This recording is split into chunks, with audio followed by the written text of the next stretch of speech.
Hello, ladies, gentlemen, and demons of stupidity.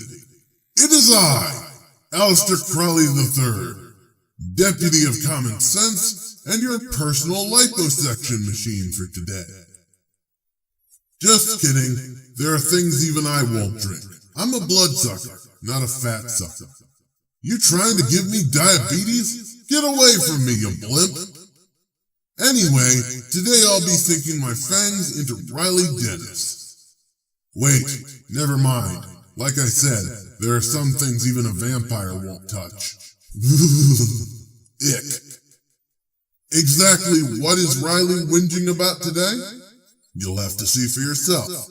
Be back in a tick. Renfield, launch the intro.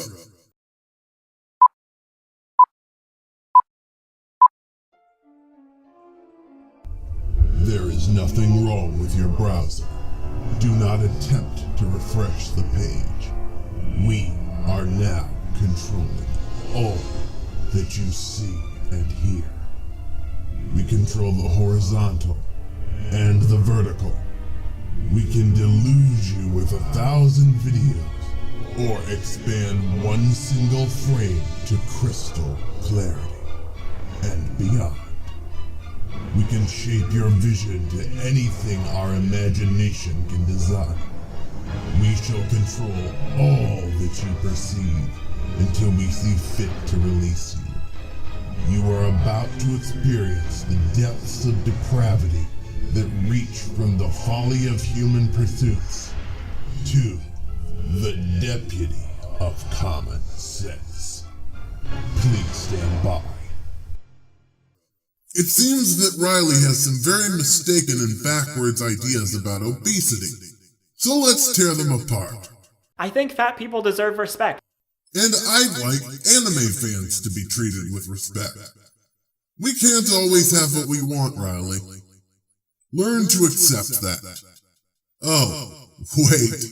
If you were capable of discerning fantasy from reality, we wouldn't be here now, would we? But carry on.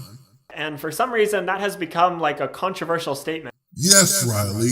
It is controversial to look like you could flatten a truck, and then turn around and expect people not to take the piss out of you.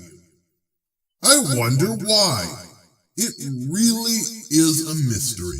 I see so much hate for fat people every day, and I see people internalize those messages and hate themselves. And that fucking sucks. Your weight shouldn't be a reason for people to mock you or harass you or make fun of you. It's just your weight, and it's none of their business. Except it is my business when my tax dollars go to fund the welfare and social security programs that allow these people to continue their unhealthy lifestyle. That money could be going to more important things, like education, infrastructure, foreign aid, or literally anything else. Instead, it's going to 400-pound sacks of crap who have been in their easy chairs so long that the fabric needs to be surgically removed from their backs. No, I don't really have any pity for them. They are a massive drain on society. At that point, I say just let nature take its proper course.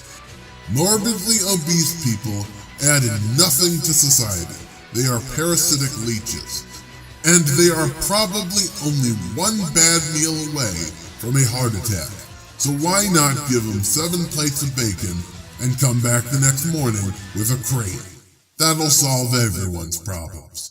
And the argument I often hear right after that is, well, if we live in the same country, my insurance costs are higher if they're unhealthy, so it's my business. But that's just a massive misunderstanding of the way that health and weight interact and how much authority you have over other people's health just because they share your insurance provider. Because for one, being fat doesn't automatically make you unhealthy. You are correct.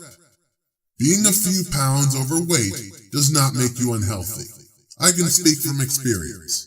However, when the people at the Star Wars convention are saying, "That's no moon, that's your friend Brenda," you kinda have to face reality now, don't you?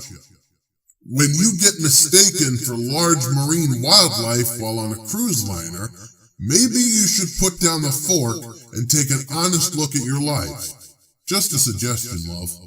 There are plenty of fat people who exercise and eat well and just exist at a slightly higher weight than other people. But also, there are plenty of skinny people who have health problems who don't receive anywhere near the amount of hate that fat people receive. People who smoke have an increased risk for certain diseases. People who binge drink have an increased risk for certain diseases. But smokers and binge drinkers aren't nearly mocked to anywhere near the degree that fat people are. In fact, binge drinking is usually joked about and often encouraged in our society, while at the same time, people make fun of fat people under the guise of it being about health.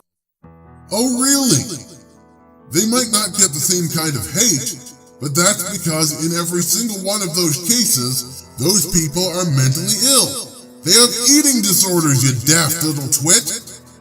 And I'd actually argue that the way people with anorexia are treated is far more harmful than the way Bertha, the human island, is treated. Have you ever heard of Thinspiration pages? Do you have a Tumblr page?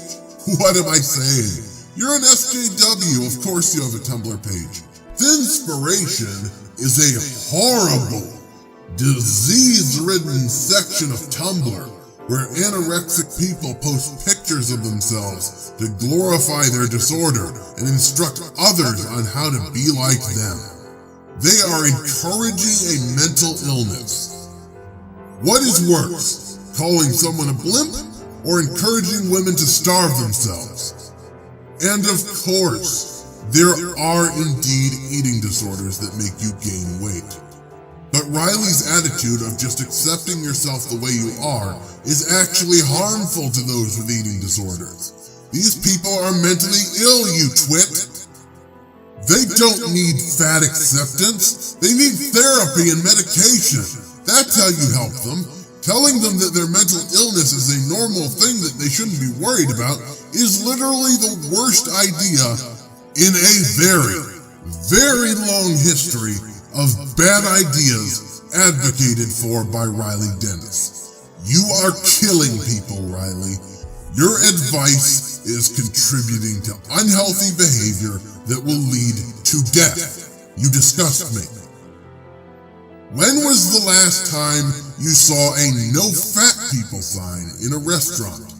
That's right, never. Now, when was the last time you saw a rascal outside of a superstore? Literally every time. Obesity isn't shunned in Western culture, it is glorified. Especially in American culture. Smokers are actually reviled. Do you know how many people on this planet view smoking as disgusting? Well, here's a nifty chart for you. The yellow areas are where there is partial smoke-free restriction and or patchy, inconsistent law enforcement. The pink areas are where there is no national smoke-free legislation, but some local areas have limited restrictions. The orange areas are where there is national smoke-free legislation in public areas except for entertainment and restaurants. The maroon is the same as the orange, but with additional restrictions in some locales. And the gray is where there are no known restrictions on smoking or insufficient data to make an assessment. Now I have 3 questions for you. How many gray areas do you see? The answer is less than 7. Antarctica and Greenland do not count because there is almost nobody there. Out of 195 total countries, less than 7 have no restrictions on smoking. Now, how much of the world is maroon/orange? I'm not going to count all that, but it's obvious to everybody that most of it would be an acceptable answer.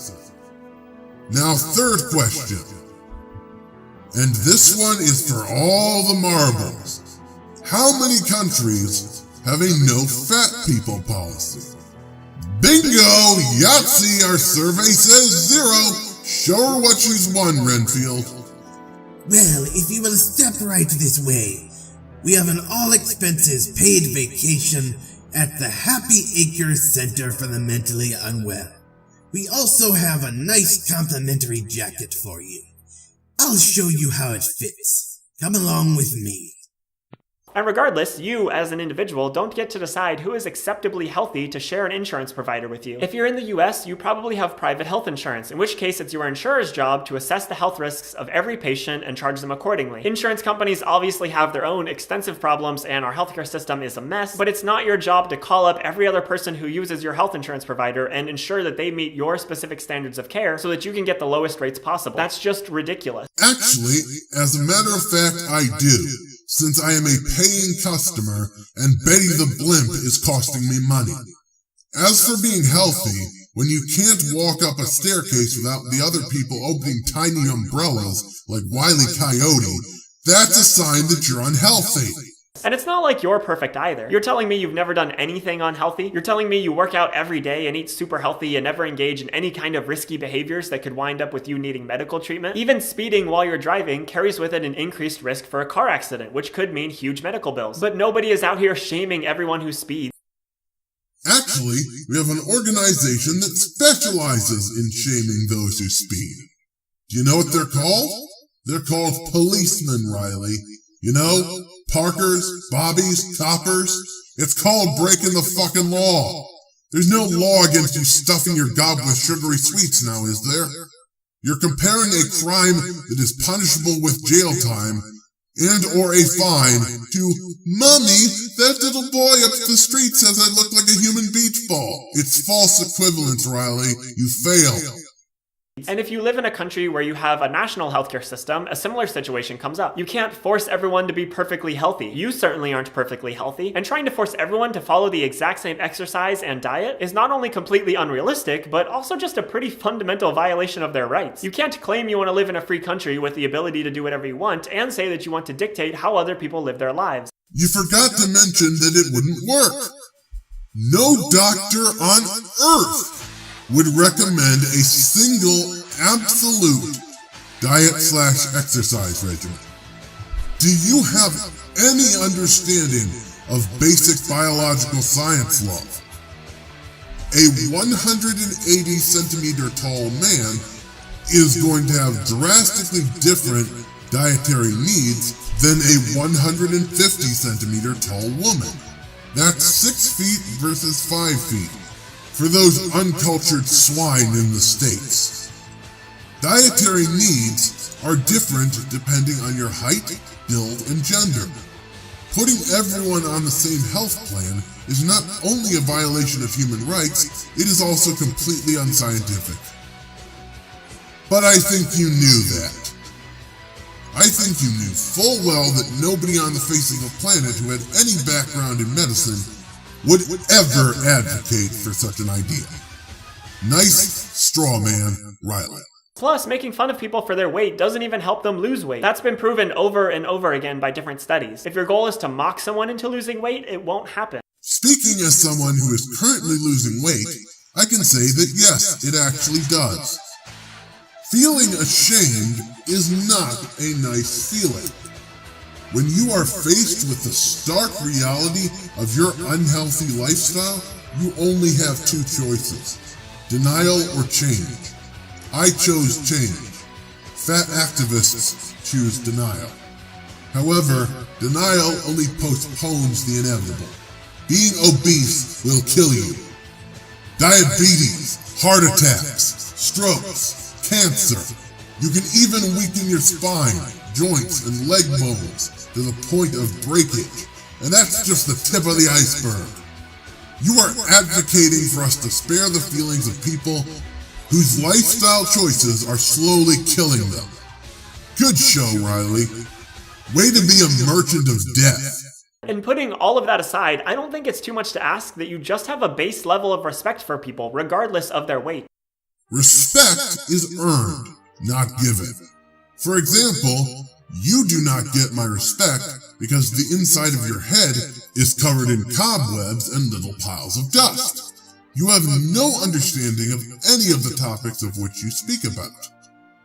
Yet you wear your ignorance like it's some kind of prize.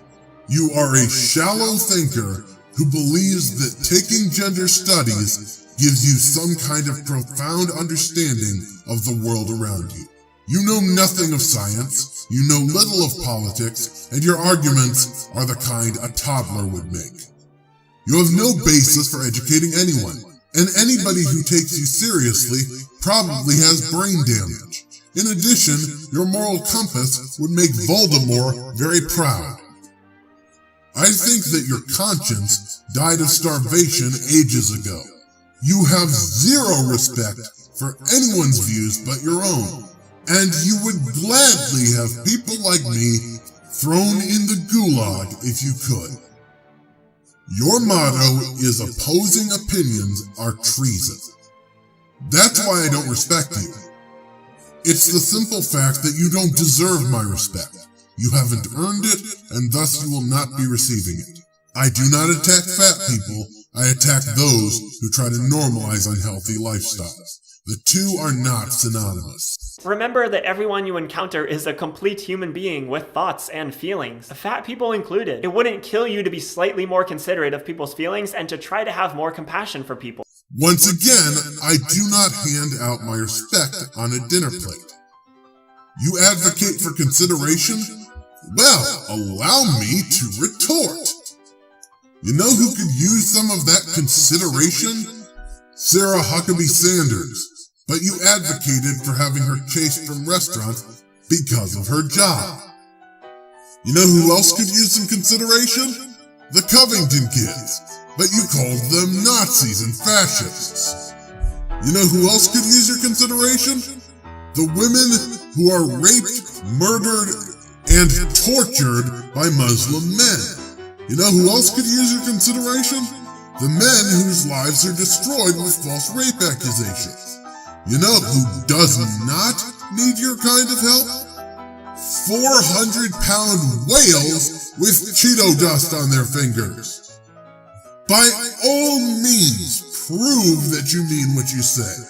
There is a case that just happened last year on the East Coast of the US. Do a video about Nikki Yavino, a student from the Sacred Heart University who levied false accusations of rape against 2 football players simply to impress a potential boyfriend. You want to treat people with kindness and respect? Start with your enemies. A wise man once said, if you wish to know what a person is like, watch how they treat their inferiors, not their equals. You obviously think the people I mentioned are inferior. So extend an olive branch. Show me that you aren't all talk. Put up or shut up. You could live your life trying to offend everyone and being as rude as you possibly can, or you could graduate from middle school and try to actually be a decent person with some sort of sense of morality. Oh, that's lovely. An education insult. You see what I mean about being disingenuous, Riley?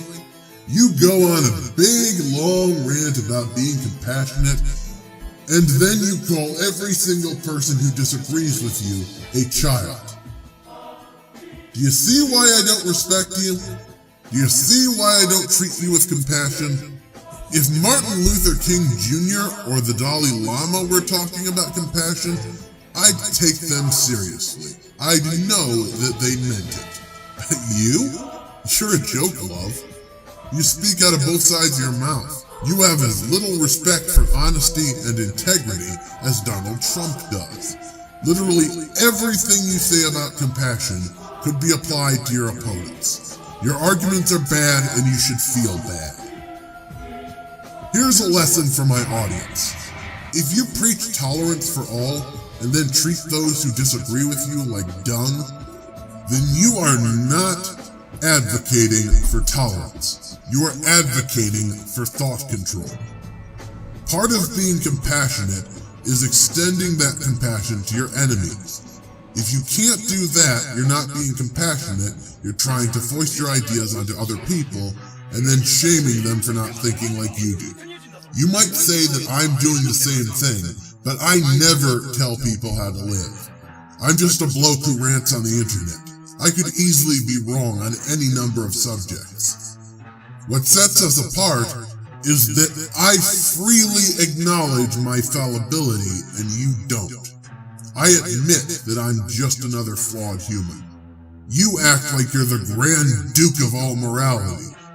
Get over yourself, you dozy cow. And remember that weight gain and weight loss aren't nearly as simple as people like to think. Calories in minus calories out does not determine your weight. Everyone has different basal metabolic rates, and they can fluctuate throughout your life. In fact, people's metabolism slows down when they start exercising, meaning that even if you restrict your calories in and begin exercising, the changes in your metabolism could mean that you don't lose any weight, or you lose it at a much slower rate than someone with a higher metabolism. Plus, in the long term, natural variations in metabolism between individuals mean that some people are simply healthy weighing more or less than other people. Metabolism is really forgotten when we talk about weight. So much of weight loss and weight gain is dependent on metabolic rates, but those can vary wildly between individuals and are affected by a host of factors that we don't fully understand right now. People with slower metabolic rates are not lazier than people with faster metabolic rates. They just have different bodies. Someone's weight is in no way a reflection of their willpower. All the willpower in the world can't force your metabolic rate to change. So weight loss or gain can be easier or harder depending on who you are. And it's important to recognize that so you don't think that just because you're skinny that everyone else should be able to be skinny too. You are correct, but we already talked about eating disorders as well as differences in height, build, and gender. There are also thyroid disorders and several mental disorders that affect the appetite. But overall, calories in, calories out is a good model for the average human. It is the way you lose weight. Achieving that goal is the difficult part. What you are talking about is the body's starvation mode. It is a natural part of exercising. However, that does not refute the calories in, calories out standard. It simply means that you have to adjust your diet to compensate for the decrease in metabolism. And yes, metabolic rates do in fact fluctuate throughout one's lifetime. However, no doctor would ever say that being 100 plus pounds overweight is healthy, regardless of how old the person is, what their mental state is, what their thyroid glands are like, or any other factor. Obesity is obesity. Being obese is unhealthy. There is no excuse not to work towards better health. None, zero, zip. People are different. Bodies are different. Let people live their lives and mind your own business. Except that's the harsh truth. Nothing you have said eliminates weight loss as an option. You just have to work harder at it than others. I know that this might not make sense to an intersectional feminist, but life is not fair. Some people have to work harder to achieve the things that others find easy. And leveling the playing field is not only impossible, it is morally wrong. All men are not created equal. Some are born swifter of foot, some with greater beauty. Some are born into poverty, others are born sick and feeble. In the scope of ability, every human is inherently different. Why should the strong lower themselves to compensate for the weak and feeble? Why should strength and ability be treated as an unfair advantage whilst weakness is celebrated? Why should those who possess wealth and power be decried for cheating the system? Why must those of us with talent stand idle while those without are allowed to stand beside us as equals? This is not how a civilization that wishes to survive should empower its citizens. The weak will always be outshone by the strong.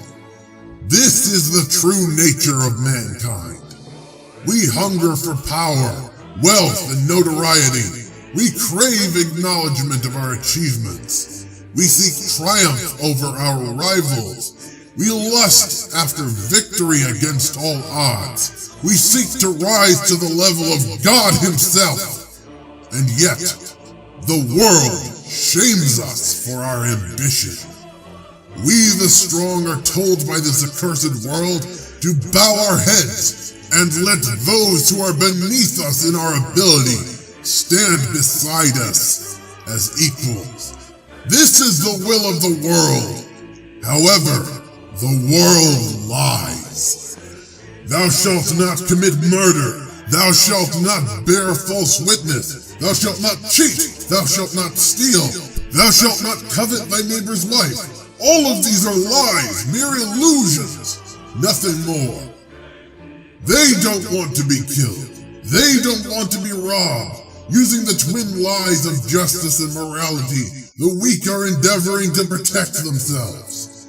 But the first truth is that the strong devour the weak. So let us feed upon people, upon wealth, upon riches and power. We the strong shall feast upon the wealth of the world itself. We shall crush this deception and bring forth the truth that inequality is not wrong, equality is. I, Aleister Crowley III, command you, go out and feast. Indulge yourselves in whatever pleasures your hearts desire. Feast until you grow strong upon the meat of those who refuse to accept reality. The weak shall be culled, and the strong shall rise from within the ashes of the old world. Aleister Crowley III commands you. Obey me, subjects! Obey me, world! And even if you hate someone, find other things to make fun of them for than their weight. I realize it's an easy insult to go for, but when you do that, you're telling all fat people what you really think of them. If you dislike someone, I'm sure you can find ways to insult them without involving their weight. This is one point I'll concede to you. I'd much rather make fun of a person's intellect than their weight. Going for the easy jokes is how you become a hack. However, I do disagree that fat jokes can't be funny. Here's one that ought to set off your trigger warnings. Did you hear that Rosie O'Donnell got sex reassignment surgery? Now she's a trans fat. See? That's fucking clever, and it's damn funny too. I'd say that whether weight jokes are funny or not depends on who we're dealing with. It's not inherently wrong, but personally, I'd recommend not taking the easy route when it comes to humor. That is the law of comedy that I follow. Let me ask you a question, Riley. How many attack helicopter jokes or dude looks like a lady jokes have I made in my responses to you? I think maybe 3? I don't have a moral problem with those jokes. They're just too easy. It takes all the fun out of it. I could make those jokes. I've got hundreds of them. But I'd be a shit comedian if I did that. It just wouldn't be funny. It's too easy. Since their weight shouldn't be the reason you hate them. When you mock someone's weight, you're perpetuating the idea that being fat is bad and that people should be mocked for it. Except being fat is bad.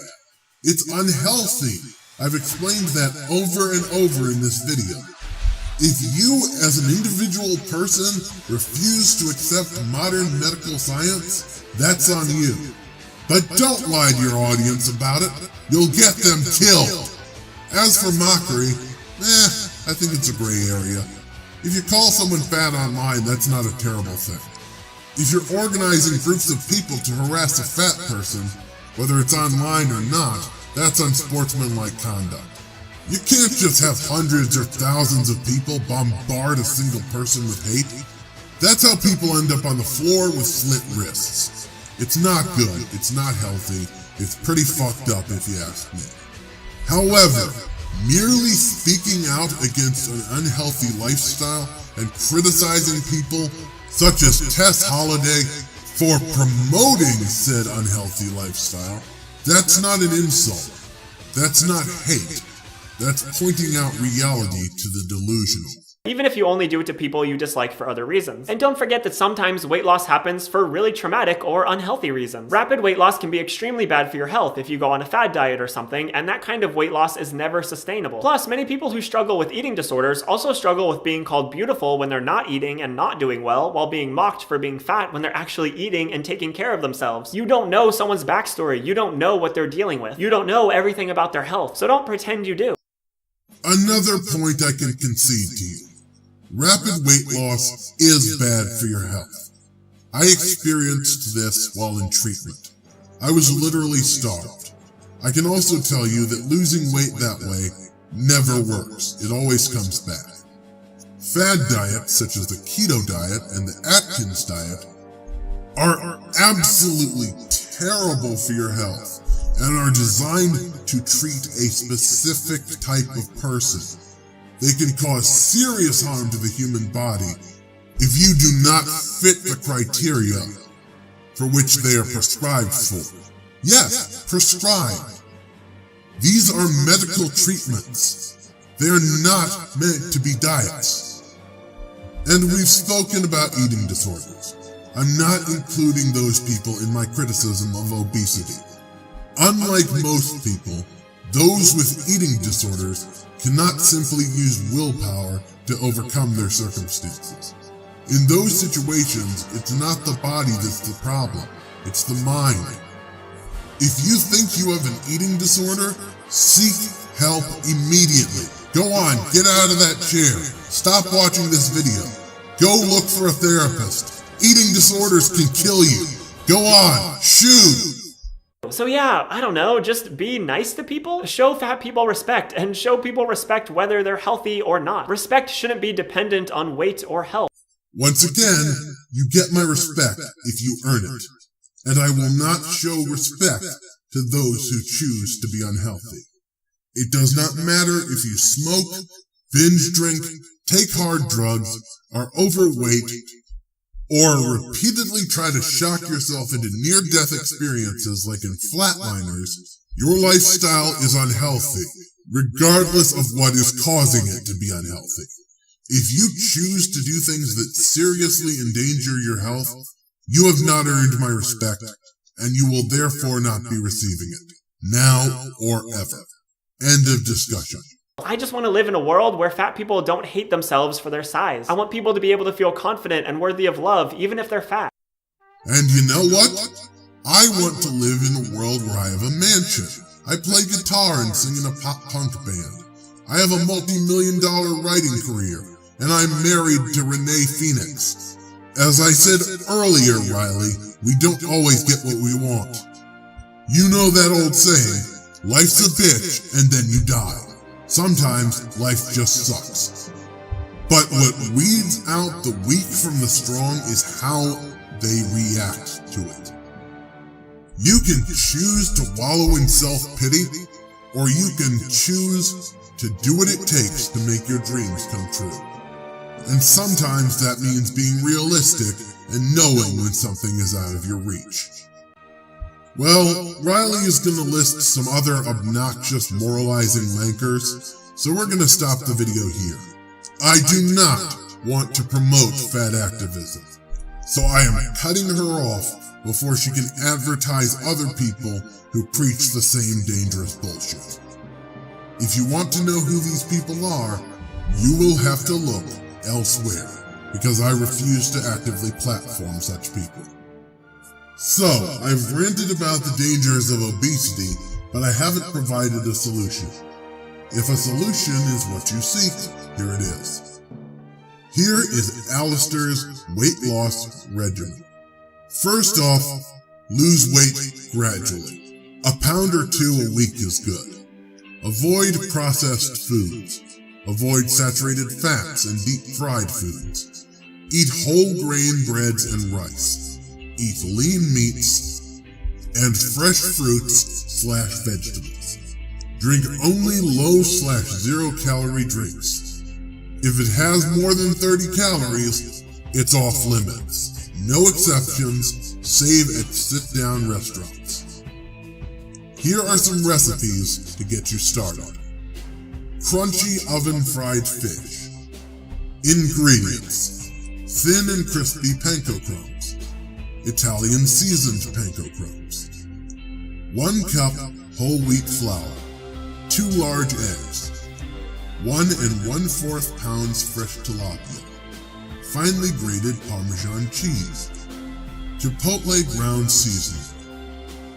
1 teaspoon canola oil. 1 teaspoon salt. Instructions. Use middle rack of oven and preheat to 425 degrees Fahrenheit. Place the flour in a pie plate. Place the eggs in the pie plate. Whisk thoroughly. Place panko crumbs in pie plate. Spray a wire rack with non-stick cooling spray and place on a baking sheet. Dry fish thoroughly with paper towels. Coat fish in additional flour and roll in pie plate until sufficiently covered in crumbs. Repeat with remaining fillets. Bake for 18 to 25 minutes. Serve with short grain brown rice. Recipe number 2. Spicy baked chicken nuggets. Ingredients: 1 pound of fresh chicken breast, 2 tablespoons of olive oil, 1/5 cup of thin and crispy panko crumbs, 2 tablespoons of seasoned panko crumbs, 2 tablespoons finely grated Parmesan, 1 tablespoon ground chipotle, 1 teaspoon salt. Instructions: preheat oven to 425 degrees Fahrenheit.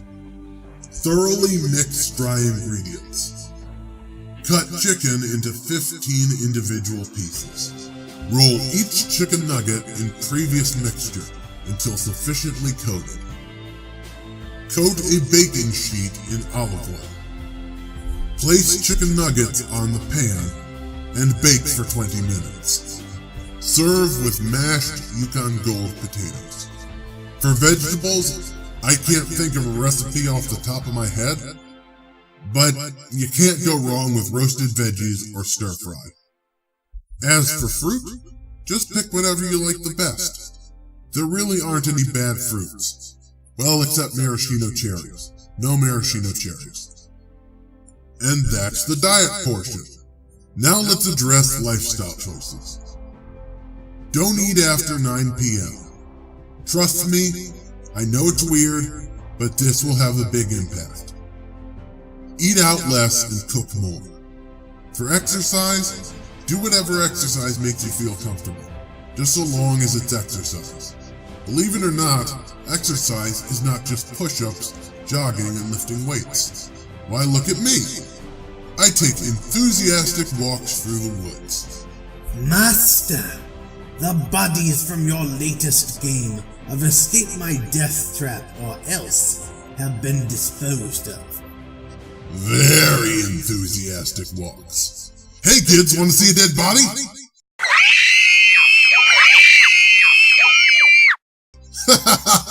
Never gets old. In all seriousness, exercise is not that scary. You don't have to start with an 8-mile hike, nor should you.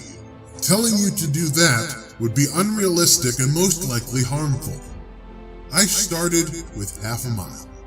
Now, almost 3 years later, I can do 10 on a good day. Yes, you heard me right. 10 miles. That is how long I walk.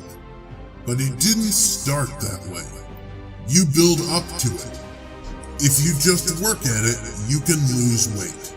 I've lost a total of 35 pounds. You can do the same or better.